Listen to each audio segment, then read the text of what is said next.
Nós estamos na série aí, né, irmãos? Encontros com Jesus e eu sempre digo isso, né? Muitas pessoas, irmãos, caminhavam com Jesus, orbitavam ali ao lado de Jesus, estavam próximos a Jesus, mas encontros verdadeiros, encontros impactantes com Jesus, algumas pessoas tiveram. Isso é relacionado a mim e a você também.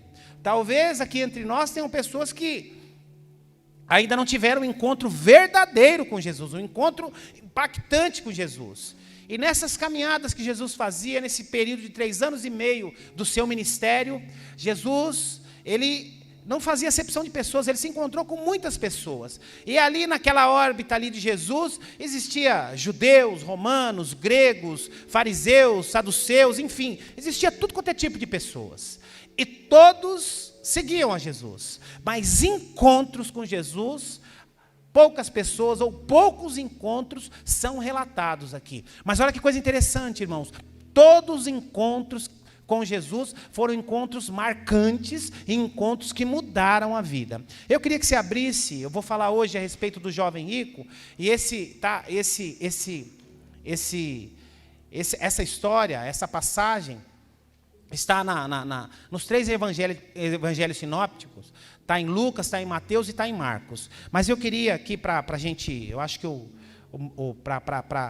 que eu vou tratar aqui, o melhor é Marcos. Abra lá em Marcos, capítulo 10, e nós vamos ler a partir do versículo 17. Marcos, capítulo 10, a partir do versículo 17. Eu tenho certeza que será uma bênção. Amém? Marcos, capítulo 10, a partir do versículo 17.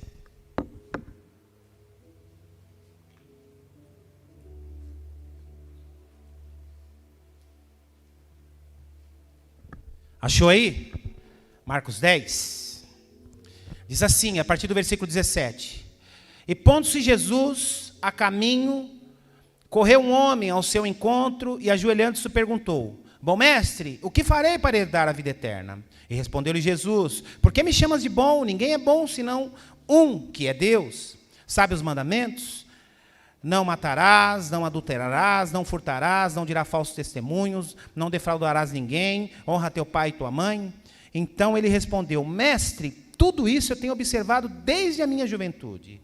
Jesus, fitando-o, o amou e disse: Só uma coisa falta, vende tudo o que você tem e dá aos pobres, e terás um tesouro no céu. Então vem e segue-me. Ele, porém, contrariado com esta palavra, retirou-se triste, porque era dono de muitas propriedades. Pai querido, esta é a tua palavra, Senhor. Fala conosco mais uma vez. Pai, nós sabemos e temos visto, e temos aprendido na tua palavra, nas tuas escrituras sagradas, que todos os encontros contigo foram marcantes, foram transformadores. Faz isso conosco também nessa manhã, Senhor. No santo nome de Jesus, amém e amém. Irmãos, existiam algumas características aqui. A semana passada eu falei, né, de Nicodemos. E assim como Nicodemos, esses jovens tinham algumas características muito positivas, que talvez eu e você tenha também. Este homem aqui, diz o texto que ele era um homem ético, ele cumpria os mandamentos, ele era um homem bom. Tanto é que quando Jesus o questiona, olha, você segue os mandamentos, honra teu pai e tua mãe, não matarás, não adulterarás. Ele fala: Senhor, isso eu tenho cumprido desde a minha juventude, desde pequeno. Ou seja, é um rapaz que foi criado segundo os ensinamentos, os preceitos de Deus. Ele era ético, ele era correto, ele procurava agradar a Deus. O segundo ponto que a gente repara na vida dele aqui, que ele era muito rico. Lá em Lucas, há uma observação, diz que ele era um príncipe, ou seja, era um homem de posses, era um homem muito bem conceituado no meio da sociedade, era um homem reconhecido, tinha um cargo de autoridade, ou seja, era um homem que tinha muitas propriedades, tinha muito dinheiro. Um terceiro ponto que a gente vê aqui, é que, apesar de ser um jovem, era um moço que estava preocupado com a vida eterna. E o que isso fala para mim e para você, irmãos? Pastor, eu não sou mais jovem, eu já passei dos 50, dos 60, dos 70. Independente, isso nos ensina o seguinte: era um jovem que era ético, tinha muitas posses, mas estava sofrendo conflito, estava preocupado com a sua eternidade. E isso é muito importante, irmãos, porque, veja bem, é algo que impressiona, por quê? Porque o jovem, naturalmente, na maioria das vezes, é mais preocupado com o dia de hoje. Existem jovens que vivem como se não houvesse amanhã, gasta o que não tem, quer viver o que não tem, quer fazer o que não pode, enfim, geralmente o jovem é mais impulsivo nessas questões, mas esse rapaz aqui não. Ele está preocupado, ele tinha uma vida boa. Essa tem que ser a minha e a sua preocupação. Sabe, irmãos? Porque não só os jovens, mas tem muitos crentes vivendo como se não houvesse amanhã. Tem muito crente vivendo essa vida, achando que essa vida é o que tem de melhor. Eu sempre digo isso, a Bíblia é recheada a respeito de plenitude, a respeito de coisas boas. E a Bíblia diz que o Senhor se agrada quando a gente vai bem, quando a gente caminha bem, quando a nossa vida financeira vai bem, quando o nosso casamento vai bem, quando a nossa família vai bem, quando as coisas andam bem. Deus se agrada nisso. Deus não tem prazer quando você está sofrendo.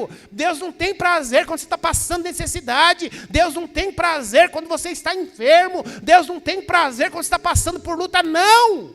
Deus não tem prazer. A Bíblia diz que Ele tem prazer quando nós caminhamos bem.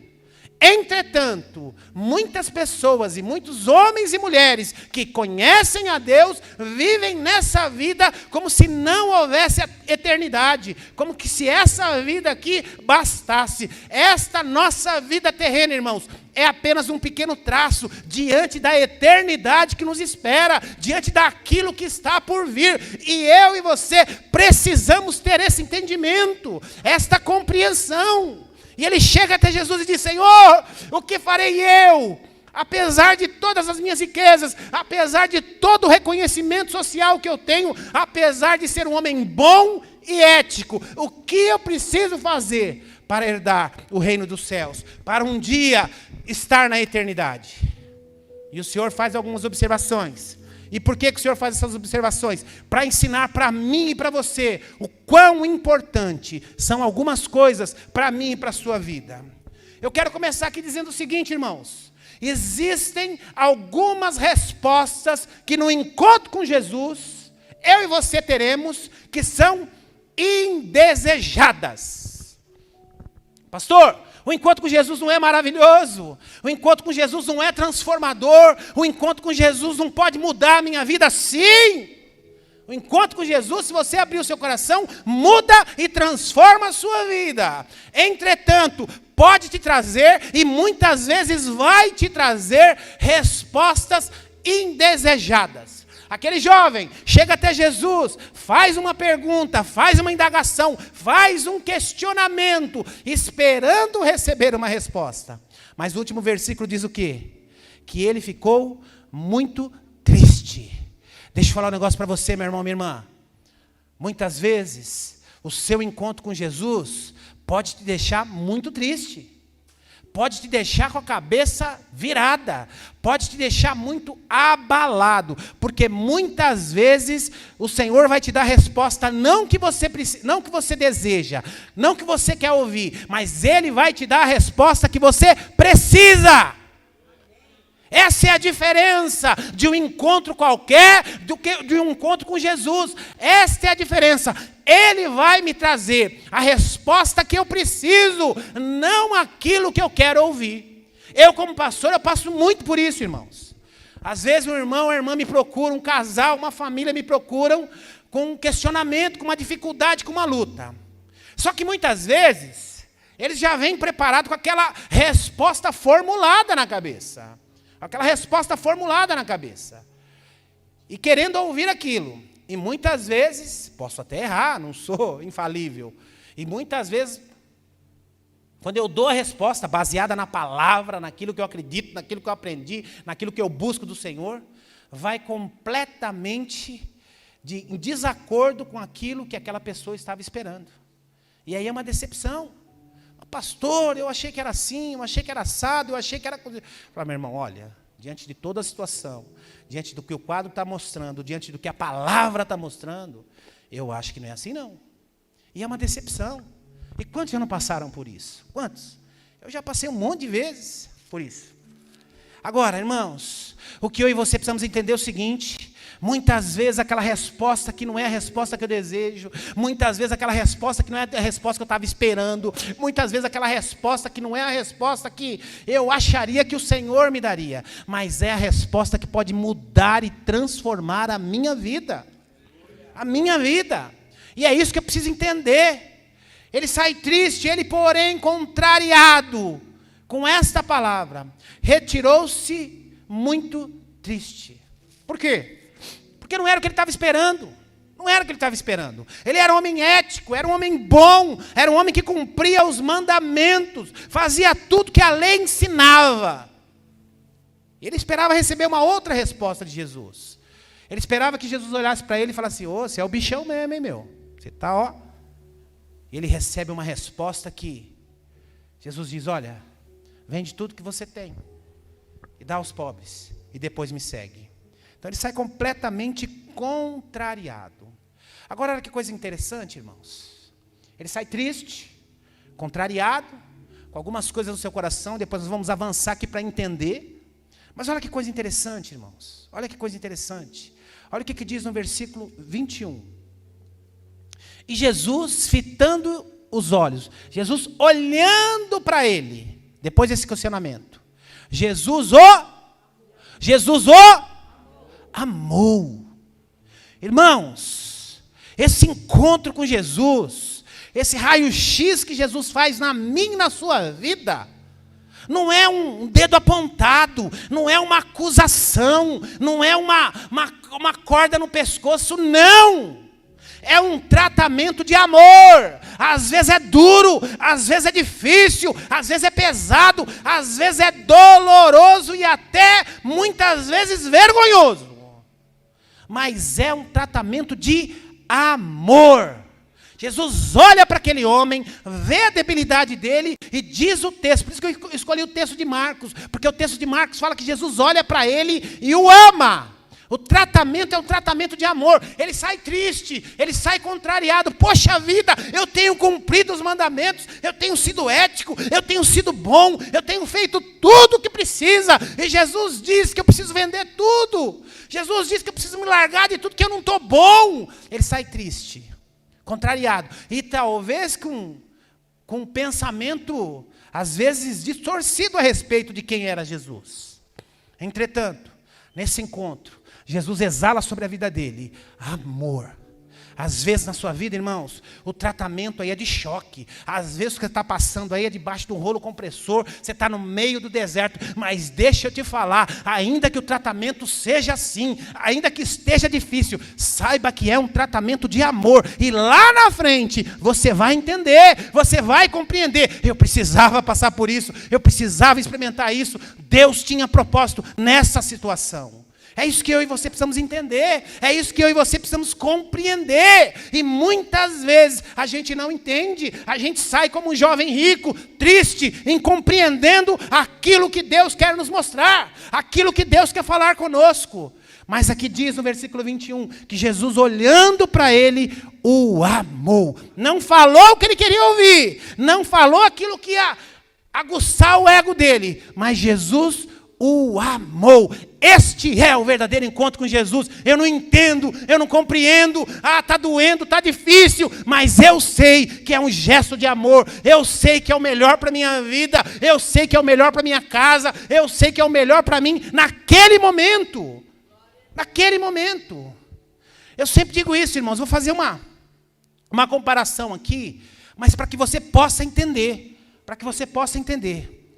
Sabia que às vezes, quando você socorre pessoas que a vida inteira têm problemas financeiros, mas pastor, está passando necessidade, mas pastor, está ruim a coisa, mas pastor, o negócio está brabo lá, mas pastor, sabe que muitas vezes você está pecando, você está estragando, você está atrapalhando o propósito de Deus na vida daquela pessoa? Porque tem gente, irmãos, deixa eu falar um negócio para vocês.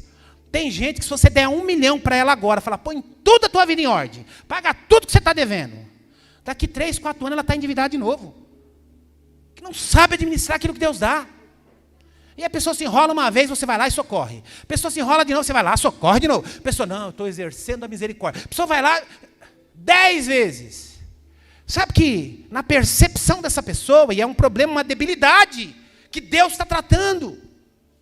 Na percepção dela é o seguinte: todas as vezes que eu estiver passando por lutas e por dificuldades, fulano vai me ajudar, ciclano vai me ajudar.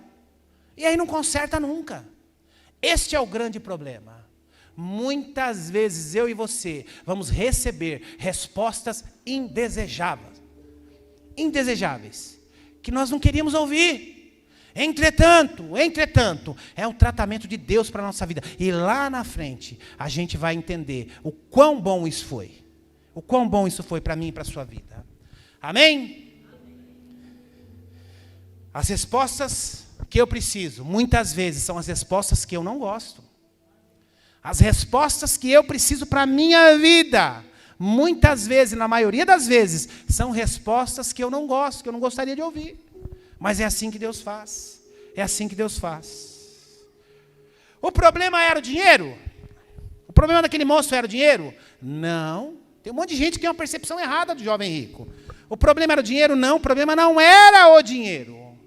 Porque, irmãos, o Senhor se relacionou muito bem. Muito bem. Nós temos exemplos lindíssimos aqui de pessoas que tinham muito dinheiro e se relacionaram bem com Jesus, e Jesus não tratou a questão do dinheiro, porque para aquela pessoa o dinheiro não era um problema.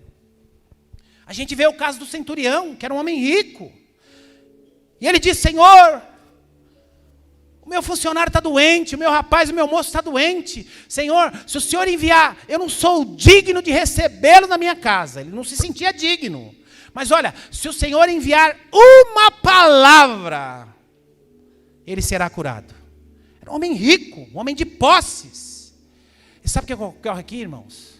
O Senhor diz para aquele homem, talvez naquela órbita ali seria o homem mais rico naquele momento. O Senhor diz para aquele homem: eu nunca vi tanta fé em Israel. Eu nunca vi tamanha fé em Israel. E o final da história vocês sabem. Aquele moço foi curado. Homem rico. Mas para aquele homem, o dinheiro não era problema. José de Arimateia era um homem rico, muito rico. E olha o que a Bíblia fala a respeito dele. Barnabé, um homem misericordioso, piedoso, um homem muito rico. Mas um homem que serviu o Evangelho. Por quê? Porque para ele não era problema. Não era problema. Não existia problema. Sabe, irmãos, o que Jesus está fazendo aqui? Jesus está quebrando uma cultura. Naqueles dias, naquele tempo, o templo foi construído e o templo era cuidado pelos saduceus. Os saduceus eram os mais ricos. Eles eram que possuíam mais posse, tinham mais terras, eram os mais abonados da época. E na tradição deles, que bom que isso não existe mais, né? Que bom, graças a Deus que nos dias de hoje nós não vivemos isso. Na tradição deles, quanto mais abençoado financeiramente você era, mais Deus estava contigo. Então, se você tinha posse, se você era rico, é porque Deus estava contigo. Se você estava pobre, passando necessidade, passando por lutas, é porque a mão do Senhor não estava sobre a sua vida. Então, para eles, na cultura deles, nos dias dos saduceus aqui, quanto mais rico você fosse, aqueles que cuidavam do templo, que cuidavam da lei, que cuidavam da palavra, para eles, na cultura deles, no tempo deles, quem tinha mais dinheiro era o que era mais abençoado por Deus. Isso é uma falácia, isso é uma mentira, irmãos. Isso não existe. Não existe. Onde já se viu que bênçãos financeiras, é claro, volto a dizer, irmãos, é claro que é bom termos dinheiro. E se você não gosta de dinheiro, pode dar para mim. Não tem problema nenhum. É claro que é bom. Claro que é bom. Nós podemos pagar a nossa conta, poder dormir tranquilo, poder abençoar, poder ofertar mais na igreja, poder investir mais na vida das pessoas. Isso é maravilhoso. Entretanto, ter mais ou ter menos, isso não quer dizer que Deus está abençoando mais ou menos. Então Jesus, ao tratamento desse jovem, Jesus está quebrando esta cultura. Quebrando esta cultura de que se você tem dinheiro, você é abençoado. Se você não tem dinheiro, você é amaldiçoado. Jesus está quebrando isso aqui. Que era o que eles viviam nessa cultura. Na compreensão dele. os mais ricos eram mais abençoados. Os que tinham mais dinheiro eram os que tinham a bênção do Senhor. E Tiago também diz, olha, quando alguém chegar junto a vocês com um anel bonito de ouro, não precisa tratar ele de maneira diferente não, porque ele é rico, porque ele tem uma grande posição. Não, somos todos iguais perante ao Senhor Jesus, somos todos iguais perante o nosso mestre. Não precisa tratá-lo de maneira diferente, só porque ele está usando um anel de ouro. E desde esse tempo, Jesus já estava quebrando esses paradigmas, essas tradições que eles tinham, que os saduceus apregoaram naqueles dias. E eles eram os que cuidavam do templo, que cuidavam da lei. Se relacionavam muito mal com o dinheiro. Este jovem se relacionava muito mal com o dinheiro. Por isso que Jesus diz para ele, porque Jesus conhece Jesus conhece o nosso Jesus conhece o nosso coração, meu irmão. E Ele sabe aonde está o seu coração. Ele sabe onde está o meu coração, onde está o seu coração. E o coração daquele moço estava no dinheiro. E para a tradição daquele moço, ele sai frustrado e triste, porque na concepção dele, ele guardava os mandamentos, ele cumpria os mandamentos sociais, ele cumpria a lei do Senhor, ele era bom, ele era ético. E ele era rico. Então, na compreensão dele, ele esperava ouvir do Senhor: olha, a vida eterna para você já está garantida, meu jovem. Você já tem o passaporte, não precisa fazer mais nada. Continua assim que você está ótimo. Só se mantém do jeito que você está. Ele esperava ouvir isso de Jesus. Porque na tradição e na cultura daqueles homens se você tem dinheiro, você é abençoado.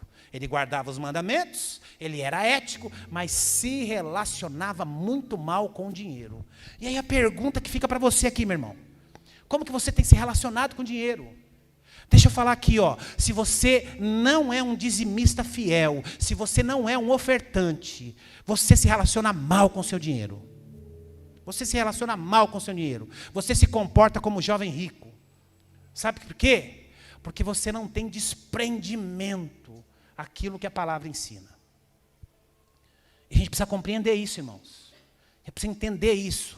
Se você não é generoso, se você não compartilha, se você não divide o que você tem, se você não é generoso, isso são sinais de que você se relaciona mal com o seu dinheiro. Se você não é generoso nem dentro da sua casa, se você tem condição de comprar um tênis bom para o seu filho e você compra um Nike falso, você se relaciona mal com o dinheiro. Você é mão de vaca. Você é avarento. Você tem condição de pagar uma escola particular para o seu filho e você deixa ele na escola pública ruim. Você é avarento. Se relaciona mal com o dinheiro. Você tem condição de cuidar bem da sua esposa, que não trabalha fora, só trabalha em casa, e você fica ali mirrando o dinheirinho, sendo que você tem, e a conta gorda no banco. Você é avarento, se relaciona mal com o dinheiro. Se você fica escondendo dinheiro do seu marido debaixo do colchão, seu marido lá apertado para pagar as contas, e você lá com a bolada escondidinha lá, não, isso aqui é uma reserva. Você é avarenta. Se relaciona mal com o dinheiro. E que o Senhor está tratando aqui é isso. O que o Senhor está tratando com esse jovem aqui é isso. O relacionamento com as coisas. Para aquele moço, o ídolo dele era o dinheiro. Tem pessoas que o ídolo é o trabalho. O cara, a vida dele é o trabalho. Tem gente que a vida dele é o carro. O cara nem pode ter aquele carro, mas ele passa o sábado inteiro alisando o carro. Sábado inteiro. A mulher pede para ele na esquina comprar um pão. Ele, não dá não estou ocupado. E passa 4 horas encerando o carro. O ídolo dele é o carro. A mulher fala: me leva ali na feira. Não, agora não dá. Ídolo. O que Jesus está tratando aqui é isso, irmãos. Como nós nos relacionamos com as coisas. Como nós nos relacionamos com o dinheiro. É isso que Cristo está tratando com esse moço aqui. E volto a dizer, irmãos, o problema não é o dinheiro. O problema é a maneira que nos relacionamos com o dinheiro.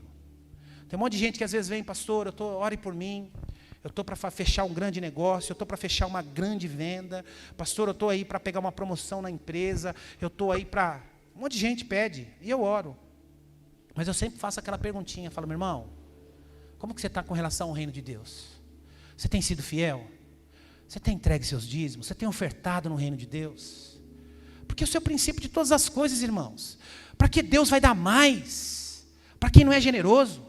Para quem não é fiel? O dia que eu entender que não é esse braço forte, não é as ideias que vêm na minha cabeça, porque as ideias quem dá é Deus. O dia que eu entender, a Bíblia fala que não há nada que venha à minha mão, que do céu não seja dado. Nós somos administradores, apenas isso, mordomos do Senhor. Para alguns, Ele deu um valor maior para administrar, para outros um valor menor, mas nós somos apenas meros administradores do Senhor. O dia que eu entender isso, a questão da mordomia, eu sou um mordomo do Senhor, eu não vou ter mais desprendimento para investir nas pessoas, para investir no reino de Deus, para ser mais generoso, mais generosa, entendeu? Tem gente que tem um guarda-roupa, mulheres e homens, guarda-roupa entupido, não cabe mais roupa, e não dá para os pobres, não dá para quem tem necessidade.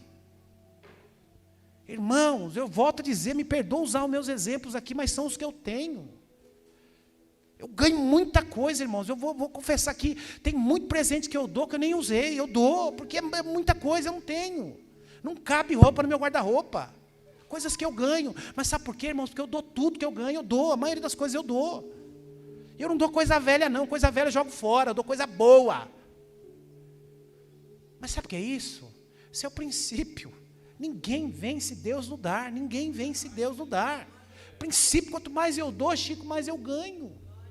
Quanto mais eu invisto, mais o Senhor deposita na minha vida.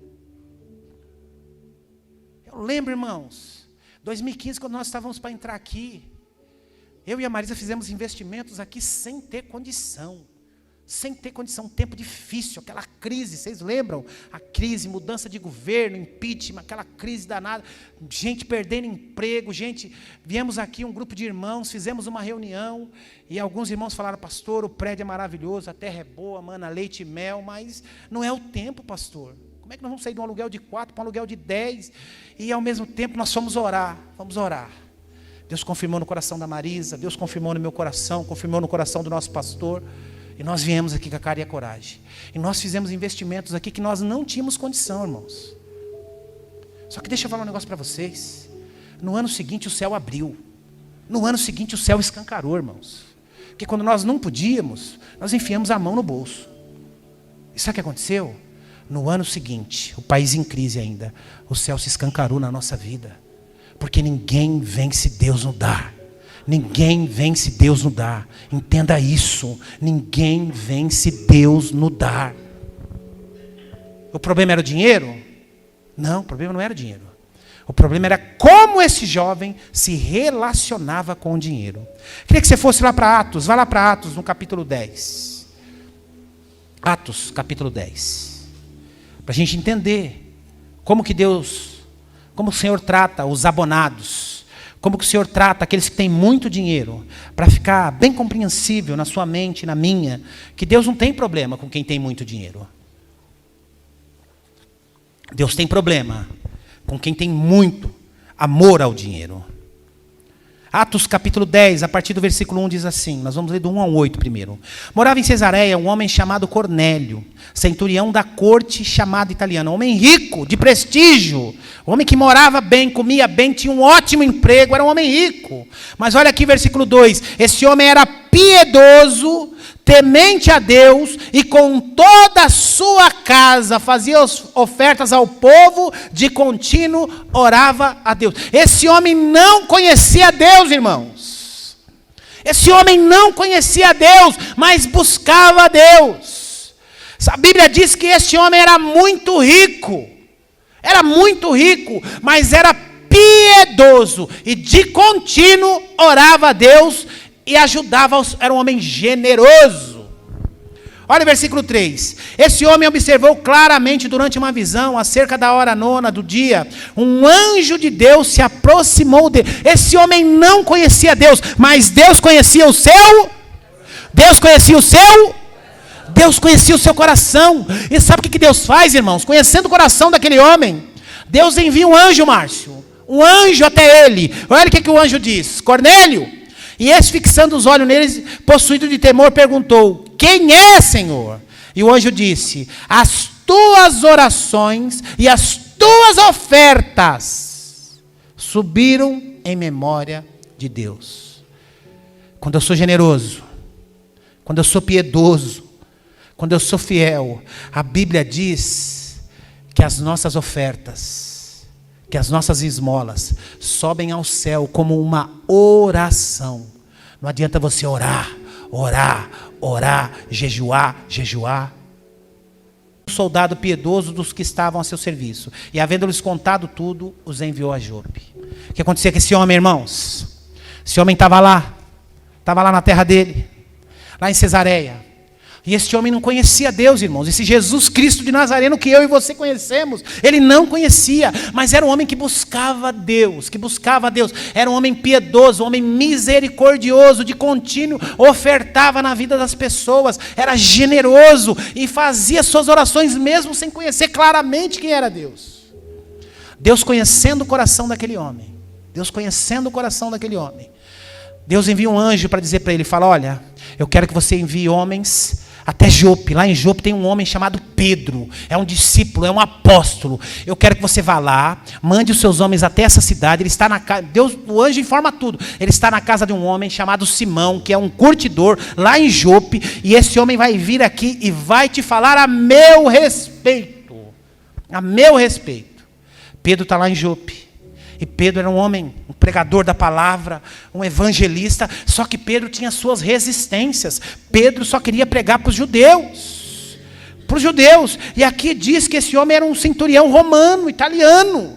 E Pedro queria pregar para os judeus, somente para os judeus. E vem a revelação do Senhor até Pedro. Depois não dá para a gente avançar, senão o horário passa muito. Vem a revelação para Pedro. Assim que Pedro acaba de ter a visão, aqueles homens chegam até Pedro e diz, olha, nós viemos em nome de Cornélio. Aí olha que coisa linda, irmãos. Olha que coisa linda, versículo 22. Eu me emociono toda vez que eu leio esse texto.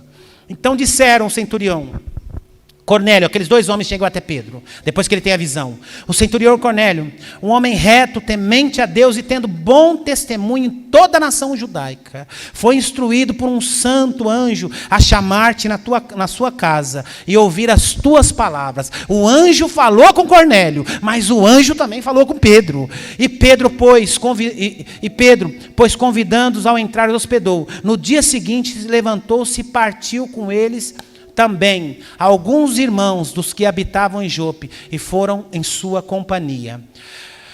No dia imediato entrou em Cesareia Cornélio e estava esperando por eles e tendo reunido seus parentes e amigos. Ele não conhecia Deus, irmãos, mas já evangelizava. A palavra era para ele. Mas sabe o que ele faz?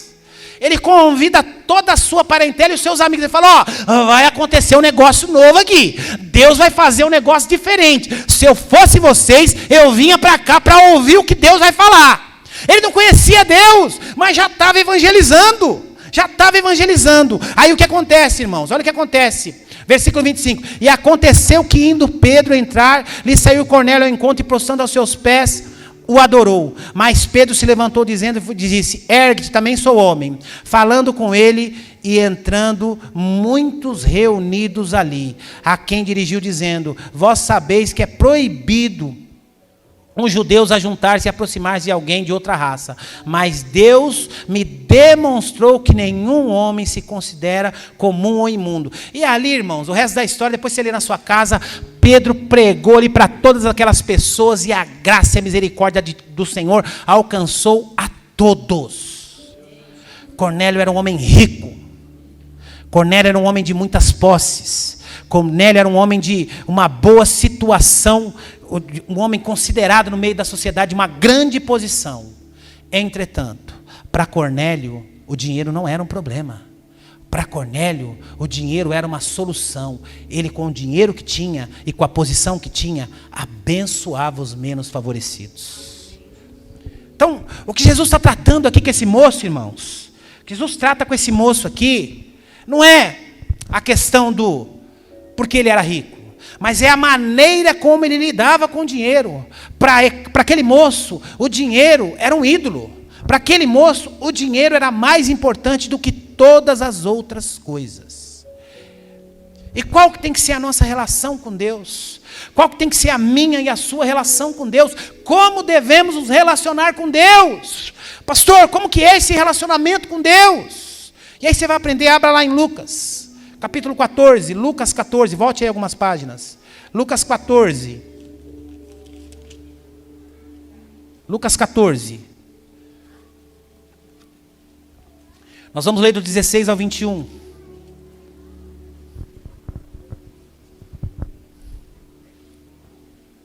Vamos ler do 15. Ora, ouvindo tais palavras, um dos que estavam com ele à mesa, disse, bem-aventurado aquele que come o pão do reino de Deus. Ele, porém, respondeu, certo homem, ó Jesus falando a respeito de parábola, para a gente entender, irmãos, para a gente compreender como que é o nosso encontro, o nosso relacionamento precisa ser com Deus. Certo homem deu uma grande ceia, uma grande festa, e convidou muitos. A hora da ceia enviou o seu servo para avisar os convidados. Vinde, porque tudo já está preparado para a festa. Não obstante, todos, a uma, começaram a se recusar. Disse o primeiro, eu comprei um campo e preciso ir vê-lo. Eu rogo-te que me perdoe. Outro disse, eu comprei juntas de boi e preciso experimentá-las. Eu te peço que me desculpe, mas eu não vou poder ir também. O outro disse, eu me casei, por isso eu não posso ir. Voltando o servo, tudo contou ao seu senhor.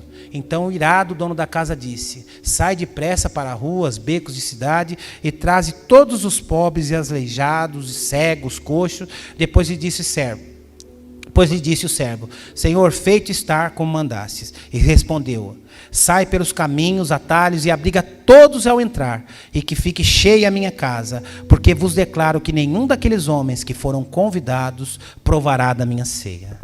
Pastor, o que Jesus está dizendo aqui? O que Jesus quer falar aqui, irmãos? Há algum problema em se casar? Claro que não, casar é muito bom. Completei agora 25 anos de casado, e que maravilha. Há algum problema em comprar juntas de boi, comprar coisas? Há algum problema? Claro que não. Há algum problema em comprar propriedades? Não. Compre casa na praia. Eu tenho amigos aí que tem casa na praia, vive me convidando e é uma maravilha, irmãos. É uma maravilha. Se você tem sítio também, tal, estou à disposição, tá? Para ir lá, fazer o test drive e tal. Não tem problema nenhum. Há algum problema nisso? Nenhum. Desde que você convide os pastores para estar com você lá, em umas ocasiões boas, de preferência verão. Não chama para inverno não, que é furada, né? Agora, verão, estou à disposição. Tem algum problema? Nenhum. Agora, o que Jesus está ensinando aqui, irmãos? O que Ele quer ensinar para mim e para você aqui? A questão das prioridades. O sujeito é convidado para um banquete. O sujeito é convidado para um banquete maravilhoso. E ele diz, não, eu não posso, porque eu vou me casar. Não, eu não posso, porque eu comprei uma junta de boi. Eu não posso, porque eu comprei algumas propriedades e eu preciso ir lá verificar. Preciso ir lá avaliar. Jesus está fazendo um comparativo aqui, é o seguinte, que Ele nos faz um convite maravilhoso para experimentarmos o reino do céu, para termos um encontro verdadeiro com Jesus. E nós estamos priorizando outras coisas. Nós temos outros ídolos. O dinheiro, o trabalho, o carro, o sítio, a praia, isso e aquilo. Tem gente, irmãos, que tudo é motivo para não estar aqui domingo. Tudo é motivo. Tem gente que não veio hoje porque foi votar. Tem gente que não foi hoje porque estava frio. Tem gente que não veio hoje porque foi dormir tarde. Tem gente que não veio hoje porque não quis vir. Então o que Jesus está falando aqui para mim e para você é a respeito de que quais são as suas prioridades? Quais são as suas prioridades? Quais são os seus ídolos? O que é mais importante para você? O reino do céu é a coisa mais importante para você? Eles foram convidados para um grande banquete. Eles foram convidados para uma grande festa. Assim como eu e você. É comparado o convite que Jesus faz para mim e para você à eternidade. É como se fôssemos convidados para um grande banquete. E ele está dizendo, olha, eu estou te convidando para um grande banquete. Você vai trocar por um casamento, por uma outra festa, por uma junta de boi, ou por uma propriedade que você precisa verificar? O que Jesus está nos ensinando é isso, as nossas prioridades. A prioridade daquele moço era o dinheiro e as suas propriedades. A prioridade daquele moço eram as suas posses, as suas propriedades. Por isso que diz o texto que ele saiu muito triste. Que a prioridade dele, o ídolo dele era o dinheiro. O ídolo dele era o dinheiro. E como que é, pastor, um verdadeiro encontro com Jesus? Volte algumas páginas, deu trabalho, mas como queimou meu coração. Vamos rodar a Bíblia aqui, que a Bíblia é maravilhosa. E nos evangelhos ainda, então. Mateus capítulo 13. Mateus capítulo 13. Como que é um verdadeiro relacionamento com Jesus? Ele nos ensina aqui. Ele nos ensina aqui. Mateus capítulo 13, versículo 44. O reino dos céus é semelhante a um tesouro oculto no campo, o qual um certo homem, tendo achado, escondeu. E transbordante de alegria, vai e vende tudo o que tem e compra aquele campo. Ele está dizendo que o reino de Deus é assim, irmãos. Quando você encontra o reino de Deus, quando você descobre o reino de Deus, nada mais tem valor. Você abandona tudo que era passado. Esse homem, ele acha um campo com um verdadeiro tesouro, que para ele era tesouro. E quando ele acha aquilo, ele esconde e fala, não, nada para mim mais tem valor. Eu vou voltar, vender tudo que eu tinha, largar tudo que eu tinha e voltar para cá e comprar esse campo. Porque este campo agora vai ser a minha vida. Esta vida vai ser a minha vida. Isto é semelhante ao encontro com Deus. Isto é semelhante ao reino de Deus. A partir do momento que eu reconheço o reino de Deus, tudo para mim é secundário, tudo para mim é segundo plano. A minha prioridade é o reino de Deus. Versículo 44, 45. O reino dos céus também é semelhante ao que negocia e procura boas pérolas. E tendo achado uma pérola de grande valor, vende tudo, possui e a compra. Ele está procurando pérolas, ele está procurando pérolas, ele está procurando significado para a sua vida. Aí ele acha uma grande pérola. Aí quando ele encontra, ele fala, achei, daqui eu não saio mais, nada mais me importa, nada mais tem valor. Para mim, isso me importa. Então para mim e para você, o reino dos céus, irmãos, precisa ser uma grande pérola, que nada tem mais valor do que isso. Isso fala de prioridades. Isso fala de prioridades. Para a gente entender, este é o verdadeiro relacionamento. Este é o verdadeiro encontro com Jesus. Nada é ídolo para mim. Meu trabalho, minha família, meu carro,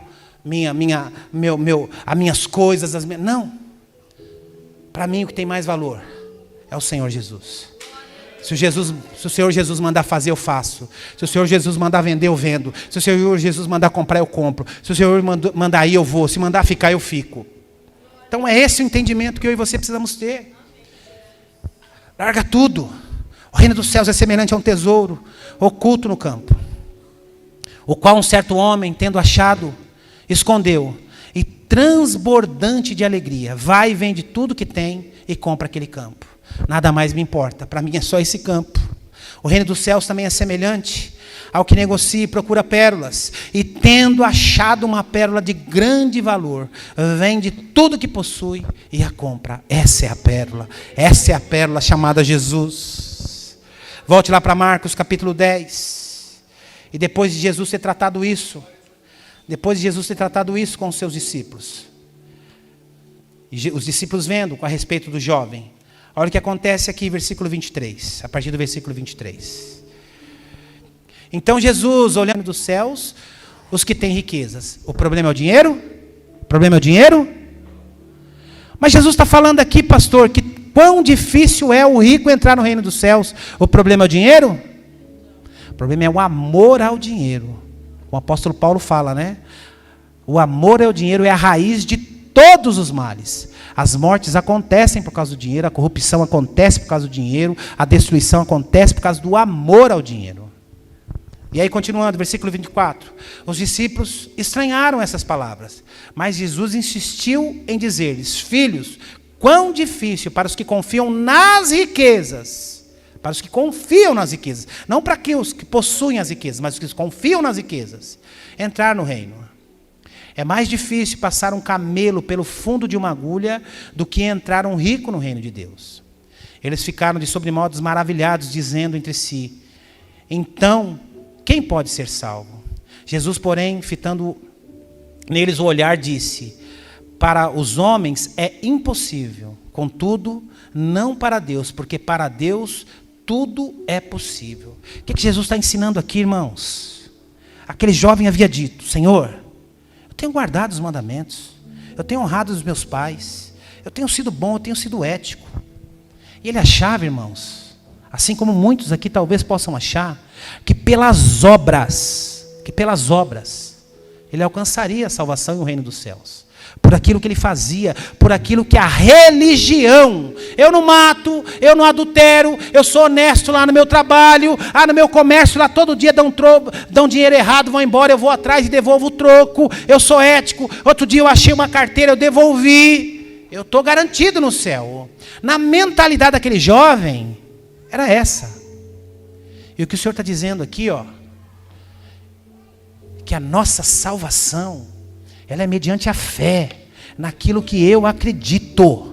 Naquilo que eu acredito. E mediante a fé e naquilo que eu acredito, estas outras coisas vão acontecer naturalmente. Eu não vou ser ético por causa da religião. Eu não vou trabalhar na igreja por causa da religião. Eu não vou dar aula na escolinha por causa da religião. Eu não vou entregar o meu dízimo por causa da religião. Eu não vou trair a minha esposa, deixar de trair a minha esposa por causa da religião. Não!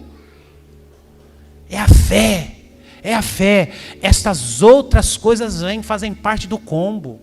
Acontecem naturalmente.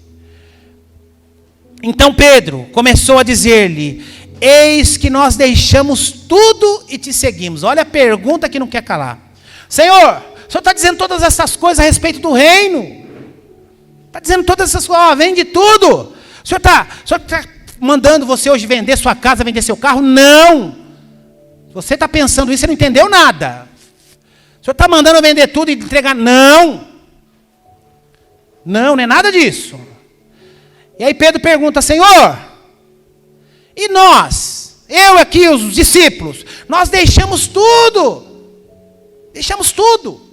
para te seguir. Qual será a nossa recompensa? Tornou-lhe Jesus dizer, versículo 29, em verdade eu vos digo que ninguém que tenha deixado casa, ou irmãos, ou irmãs, ou mãe, ou pai, ou filhos, ou campos por amor a mim, ou pelo Evangelho, amor ao Evangelho, que não receba já no presente, 100 vezes mais, casas, irmãos, filhos, campos. Deus está dizendo o seguinte, ninguém me vence na generosidade.